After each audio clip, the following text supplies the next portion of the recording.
les tracés redeviennent rectilignes, quand l'ombre est plus libre, mais quand elle est bloquée dans des margelles généralement circulaires ou carrées, quand effectivement il n'y a plus de place pour la liberté et pour la fantaisie, oui, je me pose des questions. Le jardin à la française, c'est comme un tableau. Le jardin à la française, c'est une expression artistique, c'est un style que l'on a le droit d'aimer ou de moins apprécier, voire même de ne pas aimer du tout. J'aime le jardin à la française. Quand on voit celui de Vaux-le-Vicomte, il est d'une beauté absolument extraordinaire. Vraiment, c'est un lieu exquis que j'aime beaucoup. Nous parlions tout à l'heure de Villandry, même si on n'est pas vraiment dans le jardin à la française, il y a le principal esprit. Tout cela est merveilleux. C'est pas le jardin à la française, comment dire, contre lequel j'en ai. Ce serait peut-être contre André Le Nôtre. Parce que, mais, bah oui, j'ai un souci avec André Le Nôtre. L'homme est éminemment talentueux.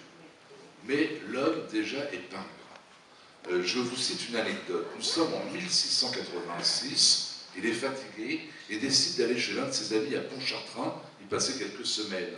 Cet homme, le marquis de Pontchartrain, le reçoit bien évidemment dans son château. Imaginez recevoir le plus grand jardinier de tous les temps, c'est un honneur.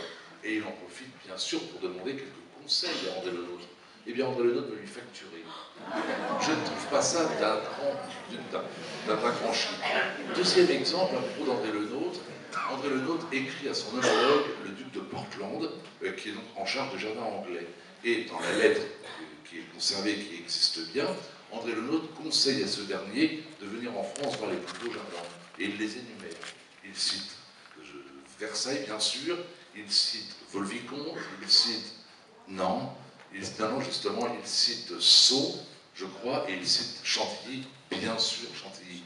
On apprend donc que le jardin préféré d'André Le Nôtre, c'est Chantilly, mais surtout, il ne cite que les jardins qu'il a lui-même créés. Il ne fait quand même pas preuve d'une modestie inouïe. Et, si vous voulez, ce qui me gêne un petit peu avec André Le Nôtre, c'est là où je lui en veux, c'est que j'aime l'idée de la transmission. Nous avons tous un besoin de transmettre.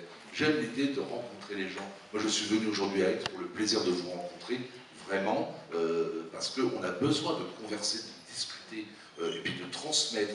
André Le Nôtre ne crée aucune école. Tous ceux qui travaillent proche de lui sont de sa famille. Il ne lègue rien. Enfin, il lègue sa fortune au roi. Donc cet homme n'a pas créé d'apprenti, n'a pas créé véritablement, il n'a pas transmis de savoir.